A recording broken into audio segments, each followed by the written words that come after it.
मैं रेखा पैनुली। सबसे पहले आप सबको मेरा प्यार भरा प्रणाम। मेरे चैनल कुछ किस्से में आपका स्वागत है। तो आइए आज जानते हैं उत्तराखंड के एक बहुत ही रहस्यमय मंदिर और रहस्यमय देवता की कहानी।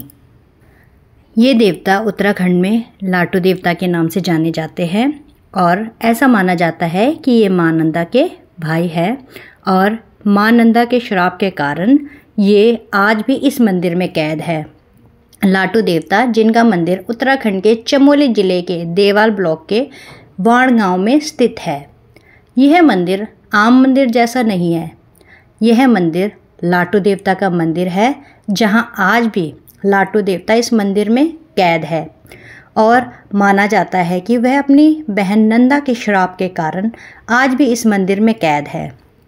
इस मंदिर के कपाट साल में एक बार खुलते हैं और उस समय पुजारी भी अपनी आंखों पर पट्टी बांधकर पूजा करता है, क्योंकि माना जाता है कि लाटू देवता आज भी इस मंदिर में नागराज के रूप में रहते हैं और उन्हें देखकर पुजारी डर न जाए, इसलिए वो अपनी आंखों पर पट्टी बांधकर मंदिर जाते हैं और मंदिर के कपाट खोलते हैं।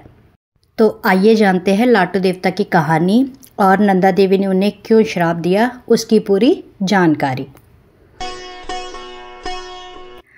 मान्यता के अनुसार लाटू देवता माँ नंदा के धर्म भाई और शिवजी के साले हैं।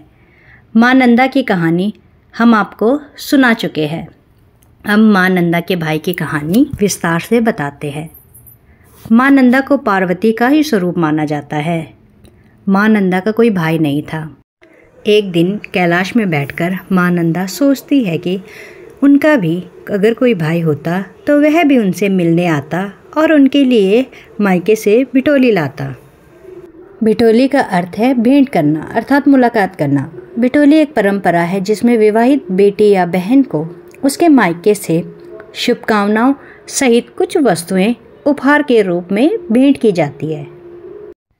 ऐसा सोचते सोचते माँ नंदा को मायके की और भी याद आने लगी और वह उदास हो गई।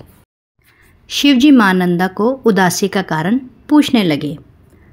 तब माँ नंदा कहती है, हे प्राणनाथ, मुझे मायके की याद आ रही है। मेरा कोई भाई नहीं है।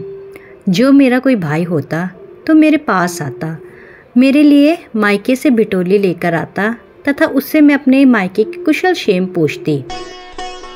इस पर शिवजी कहते हैं, कनौज के राजा के छोटे भाई है लाटू, तुम उसे अपना धर्म भाई बना लो।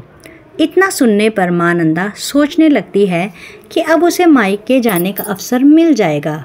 माँ नंदा कहती है, क्या मैं अपने मायके जा सकती हूँ? वहाँ से मैं कनौज जाऊँगी और लाटू को अपना भाई बनाकर साथ ले आऊँगी। तब लाटू मुझे ससुराल छोड़ने भी आएगा और लेने भी आएगा। नंदा जी का उत्साह देखकर भगवान शिव मंद मंद मुस्काते हैं और उन्हें मायके जाने की अनुमति दे देते हैं। माँ नंदा भी खुशी खुशी अपने मायके ऋषाशु पहुंच जाती है। वह अपने पिताजी हेमंत और माँ मैनावती की आज्ञा लेकर लाटू को अपना भाई बनाने के लिए कनौज चली जाती है। कनौज की कुलदेवी भी माँ दुर्गा यानी पार्वती ही थी। नंदा वहाँ पहुँचती है तो उन्हें बड़ी खुशी होती है। कनौज की रानी का नाम भी मैना था। उसके 2 बेटे थे, बाटू और लाटू, लेकिन कोई बेटी नहीं थी। नंदा को देखकर उन्हें लगा जैसे उनके घर में बिटिया आ गई हो। फिर मैना उन्हें आने का कारण पूछती है। नंदा जी कहती है कि मेरा कोई भाई नहीं है, क्या मैं लाटू को अपने साथ ले जाकर उसे अपना भाई बना सकती हूँ? यह सुनकर मैना सोचती है कि कहाँ कनौज और कहाँ ऋषाशु और वहाँ से कई दूर कैलाश।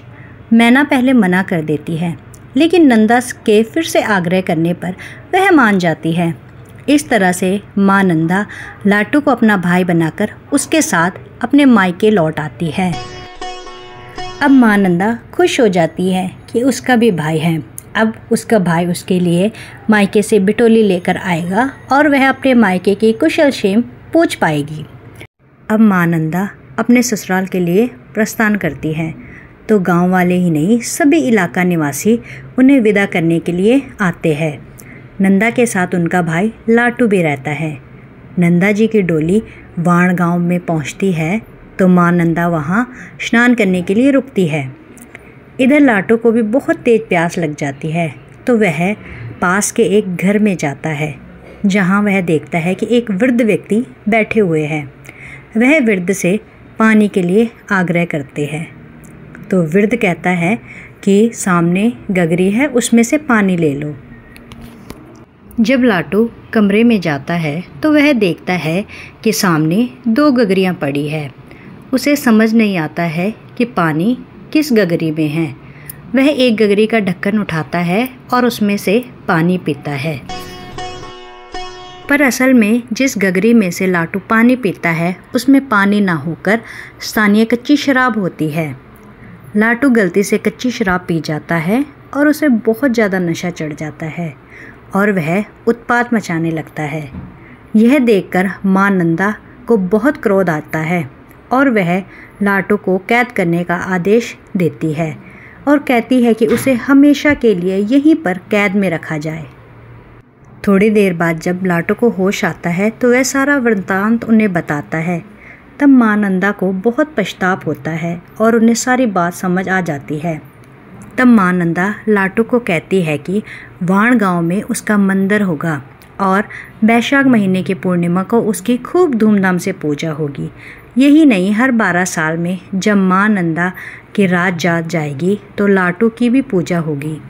तभी से नंदा राज जात के वाण में पड़ने वाले 12वें पड़ाव में लाटू देवता की पूजा की जाती है। कहते हैं कि लाटू देवता वाण गांव से हेमकुंड तक अपनी बहन नंदा को विदा करने भी जाते हैं।